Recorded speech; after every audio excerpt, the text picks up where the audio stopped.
जयपुर रमज़ान के आखिरी जुमा यानी जुमातुल विदा की नमाज के बाद जयपुर की जामा मस्जिद में हज़ारों लोगों ने दुनिया में अमन और शांति और भाईचारे के लिए खास दुआ की। नमाज के बाद नमाजियों ने इजराइल और अमेरिका के हमलों में मारे गए लोगों की मग़फ़रत की दुआ करते हुए हमलों की कड़ी निंदा भी की। इस दौरान नमाज पढ़ने पहुंचे विधायक रफ़ीक खान और अमीन कागज़ी ने भी इस मुद्दे पर अपना विरोध दर्ज कराया।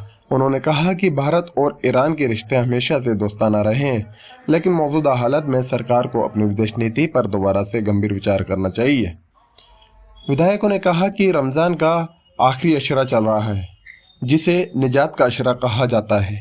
ऐसे पाक महीने में ख़ास तौर पर उन मासूम बच्चों और बच्चियों के लिए दुआ की गई जो इजराइल हमलों में मारे गए हैं। नमाजियों ने अल्लाह से दुआ की दुनिया में अमन कायम रहे और मजलूमों को इंसाफ मिले।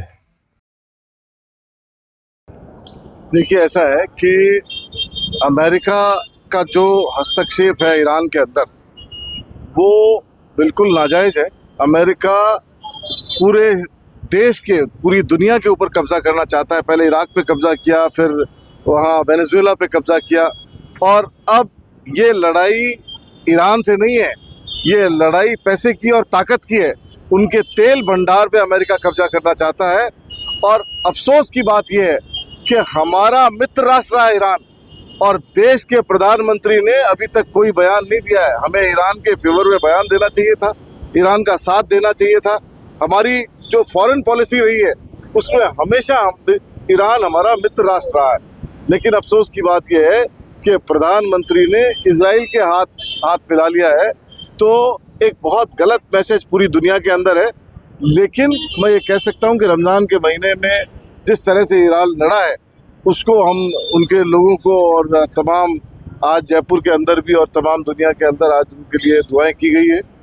मैं समझता हूँ कि हमें फॉरेन पॉलिसी पे भी ध्यान देना चाहिए, और हमें देश के आंतरिक हालात कैसे हैं, देश की सुरक्षा कैसे रहे, उस पर भी हमें ध्यान देना चाहिए। इजराइली हमले में ईरान की 165 के करीब बच्चियां जो मारी गई हैं, उसको लेकर आपका क्या कहना है? उनके लिए तमाम देशों में दुआएं की पूरी दुनिया ने इस बात की भर्त्सना की है, और पूरी दुनिया में इस बात के लिए दुआ हुई है उन लोगों के लिए।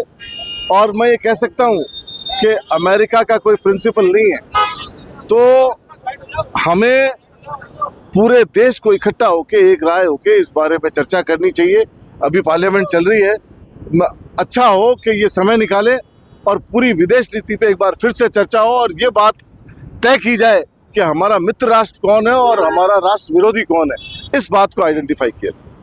में नहीं, पूरी दुनिया में जो ईरान में जो लोग शहीद हुए हैं उसकी मग़फ़िरत की दुआएं हो रही हैं। अल्लाह ताला इस पाक मुबारक महीने में जो लोग इस झगड़े में जो शहीद हुए हैं, अल्लाह ताला उन सब की मग़फ़िरत फरमाए। ये मग़फ़िरत का अरशा है, असरा है, और इसके अंदर दुआएं रोज़दारों की और तमाम जो दुआ करने वाले लोग हैं सबकी दुआएं कबूल होती हैं।